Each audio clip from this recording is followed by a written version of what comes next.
Ang CEO, dahil sa sobrang yaman, ay hindi makahanap ng mapapangasawa. Kaya nagpanggap siyang pulubi at namalamos sa kalsada. Umaasang makatagpo ng isang mabuting lalaking hindi habol ang yaman. Upang wakasan ang kanyang pagiging single. May dumaan na isang delivery rider noon. Nang makita ang kaawa-awa niyang kalagayan, binigyan siya nito ng 10 piso. Agad na tumibok ang puso ng babae sa nakita niya. Naisip niyang ito na ang nakatadhana ng tunay niyang pag-ibig. Agad niyang hinawakan ang braso ng rider. Upang subukan pa siya lalo. Kulang pa ang pamasahe ko pa uwi. Pwede mo ba akong bigyan pa ng kaunti? Magkano ba ang kailangan mo? 100. Namutla ang rider sa narinig niya. Dapat alam mong maghapon akong nagde-deliver ng pagkain. 100 lang ang kinikita ko sa isang araw.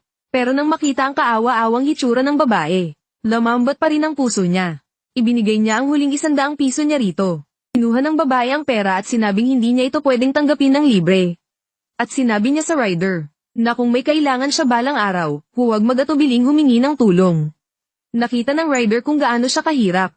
Kaya hindi na niya ito sineryoso. Pero nang paalis na siya, nakatanggap siya ng tawag mula sa kanyang ina. Nagmayabang pala ang binata sa kanyang ina noon, na mayroon siyang mayamang girlfriend sa lungsod. At ngayon ang ika-6 na po na kaarawan ng kanyang ina. Gusto ng ina na iuwi niya ang mapapangasawa niya, para makilala niya ito. At nandoon din ang dating girlfriend ng binata.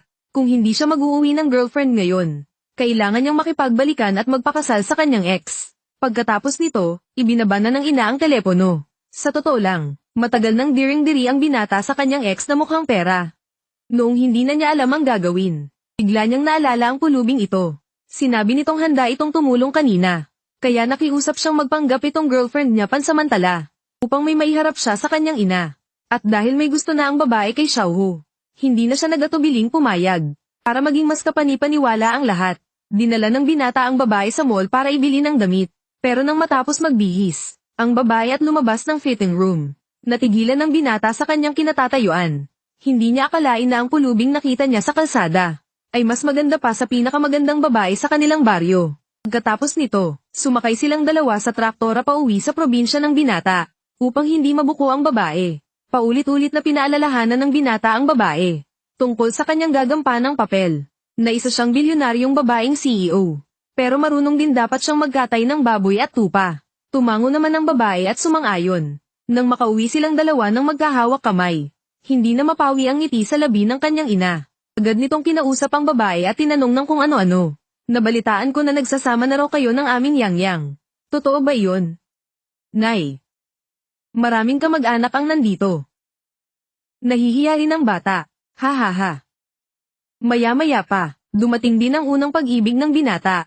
Hindi lang siya nag-abot ng 50,000 na tseke bilang regalo, kundi ipinagyabang pa niya ang kanyang luma at gamit na BMW. Pero nang makita niya ang babaeng katabi ng binata, biglang nagbago ang kanyang ekspresyon. Mayabang niyang tinanong kung sino ito. Nagpaliwanag naman ang ina ng binata, na girlfriend ito ng kanyang anak, at isa rin itong tanyag na negosyante sa lungsod. Pero tiningnan lang sila ng may panghahamak ng tusong babae. Sabi niya, puro mga boss ang nakakasalamuhan niya sa lungsod araw-araw. Pero wala pa siyang naririnig na ganyang kabatang negosyante. At dahil nagtatrabaho siya sa Jingbei, marami na siyang dinaluhang mga pagtitipon ng mga kumpanya. Pero kailanman ay hindi niya nakita ang babaeng ito roon. Masyado ba kasing maliit ang kumpanya mo? Kaya hindi ka naimbitahan. Ako ang nag-oorganisa ng lahat ng mga pagtitipon na iyon. At sasabihin mong hindi ako naimbitahan. Kung iyan ang sabi mo, sige na lang. Habang naghahanap pa ng gulo ang tusong babae, biglang pumasok ang isang grupo ng mga siga. Sinabi nilang gusto ng kumpanya nila ang lumang bahay ng binata, at balak nilang give-away nito para tayuan ng sementeryo. Sinabi rin nila, na ang proyektong ito ay kasama ang Su-group.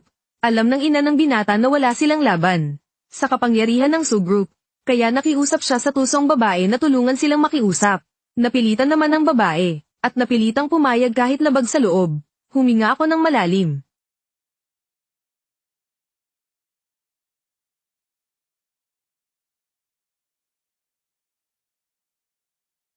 Pagkatapos ng lungkot, hindi na malaman.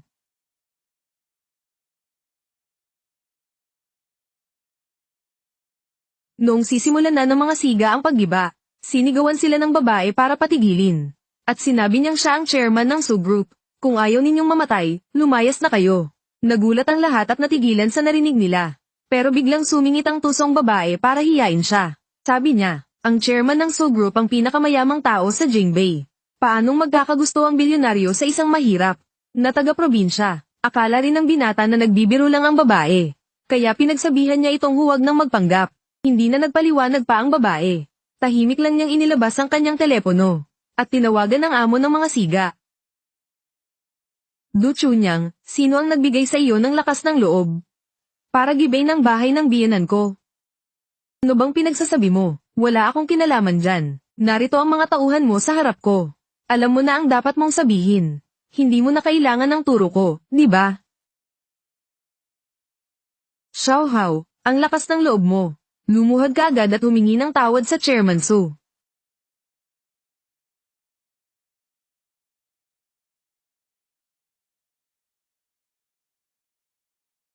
Oh,